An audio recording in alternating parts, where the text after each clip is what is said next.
En représailles, les SS pendent, fusillent, massacrent les maquisards et les civils, comme à Tulle, Marsoulas, Saint-Lys et surtout Oradour-sur-Glane, près de Limoges.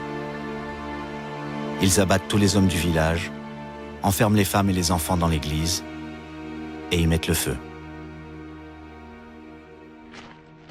Les Russes poursuivent leur avance à l'est.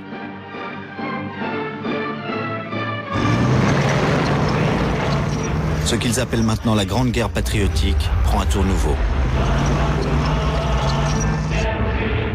L'armée rouge frappe soudain avec une puissance qui stupéfie tous les camps. Quelle réserve inépuisable d'hommes, après les coûteux affrontements de Moscou ou de Stalingrad. À l'ouest, les Alliés prennent le dessus.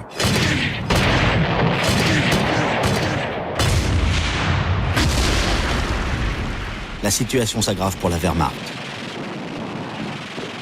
50 000 soldats allemands sont faits prisonniers, dans la poche de falaise. Les Allemands l'appellent Stalingrad en Normandie. La victoire des Canadiens et des Polonais.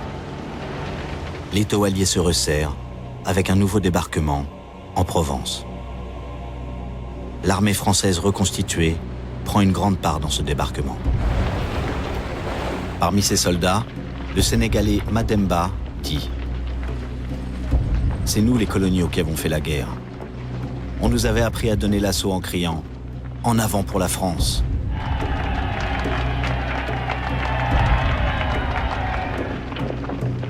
Ils sont 250 000 Africains, Marocains, Algériens, Tunisiens, Pieds Noirs et jeunes Français évadés de France occupée. En 2 semaines, ils libèrent tout le littoral jusqu'à Marseille.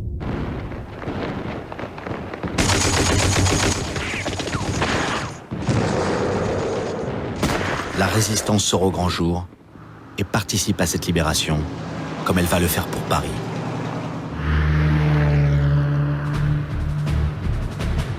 Paris se soulève et se couvre de barricades.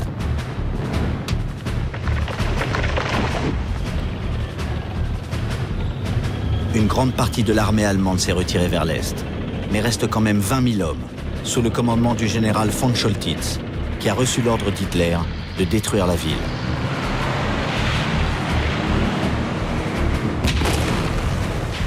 De violents combats s'engagent.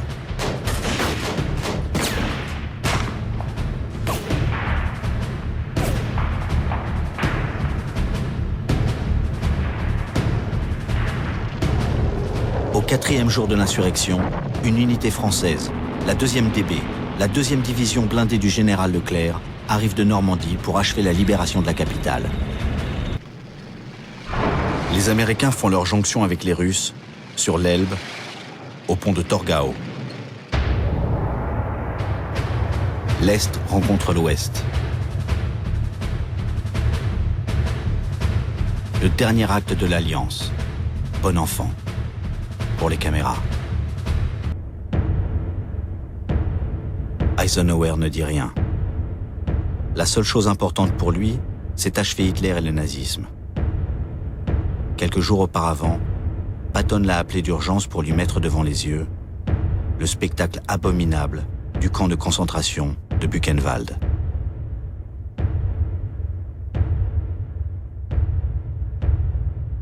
Eisenhower a fait transporter aussitôt en camion les habitants de la ville de Weimar, toute proche, pour qu'ils ne puissent plus dire qu'ils ne savaient pas, leur montrer que ça a bien existé.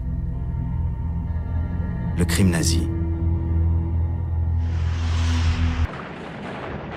À Berlin, les Russes sont à 300 mètres du Führerbunker. Alors Hitler tue sa chienne Blondie. Il a épousé Eva Braun. Elle avale une pilule de cyanure. Hitler se tire une balle dans la tête.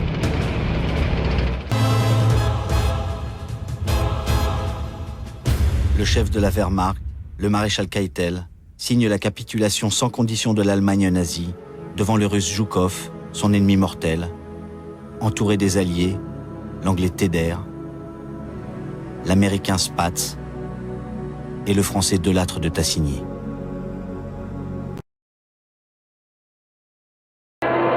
Dans le Pacifique, les avions suicides japonais, qu'ils appellent kamikazes, fondent sur la flotte américaine.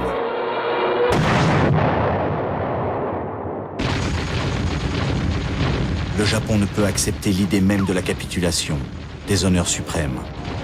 Les militaires de Tokyo, crispés sur leur pouvoir, sacrifient ce qui reste de leur jeunesse et de leur aviation pour empêcher le débarquement des Américains.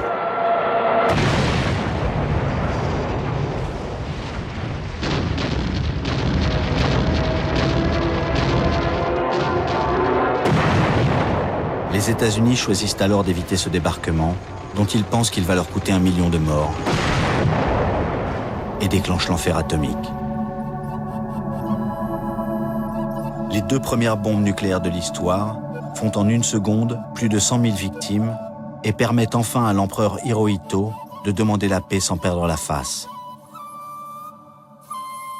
Il a fallu la bombe atomique pour que les soldats et les officiers japonais acceptent de faire ce geste, si contraire au Bushido, le code de l'honneur. Mais plusieurs milliers d'entre eux s'y refuseront et s'enfuiront dans la jungle. Le dernier sortira de sa cachette et se rendra en 1975. Dans la baie de Tokyo, à bord du cuirassé américain Missouri, l'émotion étreint les représentants des nations alliées, chinois, anglais, russes ou français, avec le général Leclerc. Ils ont le privilège d'assister à la reddition japonaise qui marque la fin de la Seconde Guerre mondiale.